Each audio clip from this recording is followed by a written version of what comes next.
Apa sebenarnya tujuan dari kemudian akhirnya Ibtu Rudiana muncul ke publik, kira-kira hanya beberapa hari setelah PK Sakatatal, kemudian yang bisa dilihat dari luar seolah-olah memang apa ini bersatu untuk meneguhkan bahwa ini kasus pembunuhan, Betul. atau bersatu untuk menjegal PK Sakatatal?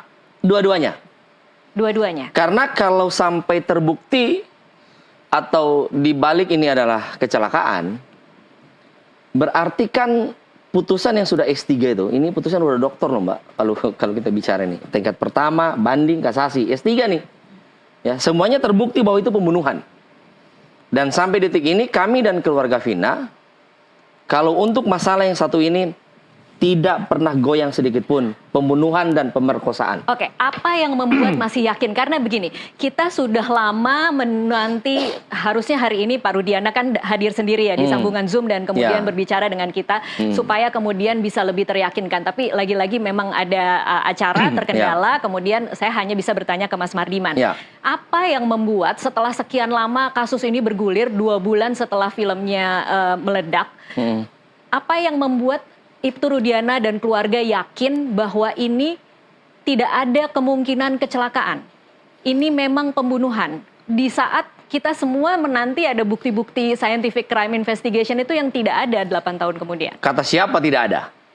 Yang mana yang scientific crime investigation? Ini saya mau, mumpung saya live di media ya. Jadi pasal 184 KUHP. Tahun 81 KUHP itu belum ada scientific.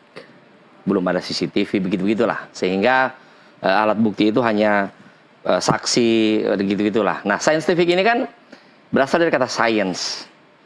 Ada ilmu pengetahuan yang membantu. Jadi tetap saja yang menjadi acuan utama di dalam pembuktian itu 5 hal dalam pasal 184 itu. Oke.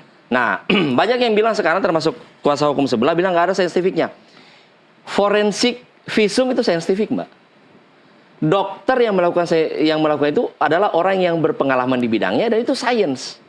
Dokter tidak hadir di situ. Tapi dia bisa memberikan pendapat dan pendapatnya itu kemudian dipakai di pengadilan.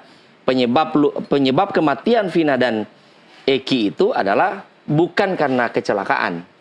Tapi karena ada, pokoknya gitulah, panjang lah kalau saya sebutkan di sini. Yang jelas, kalau dikatakan tidak ada SCI, nggak mungkin. Karena visum itu adalah scientific. Bahwa di visum itu kemudian ada yang berargumen tidak disebutkan itu karena pembunuhan? Memang bukan kewenangan dokter yang menyembuhkan itu pembunuhan. Dokter yang mengatakan penyebab kematian. Penyebab kematian. Hanya kematian tidak wajar yang disebut? Pasti, karena patah di mana-mana. Kalau saya pernah jatuh, Mbak. Tangan saya pernah patah, jatuh dari motor. Tapi saya jatuh di kanan, ya tangan kanan saya yang patah. Masa saya jatuh di kanan, tangan kiri juga patah, tengkorak saya rusak, kakinya juga patah semua. Kan nggak mungkin itu. Masa saya kecelakaan, almarhum Vina, celana dalamnya melorot. Masa saya udah kalau ngomong itu nggak mungkin lah. Jadi tolong teman-teman masyarakat Indonesia, di kesempatan di Nusantara TV ini saya ingin menyampaikan bahwa kenapa sampai Pak Rudiana sekarang juga muncul, kami juga dengan apa namanya ya, dengan semangat dan dengan segenap kemampuan yang kami punya, kami hendak mengklarifikasi ini karena betul-betul ini adalah pembunuhan, bukan kecelakaan. Oke, dan tidak tergoyahkan, tidak ada keraguan sedikit pun? Sedikit pun, 1000%. Ini pembunuhan.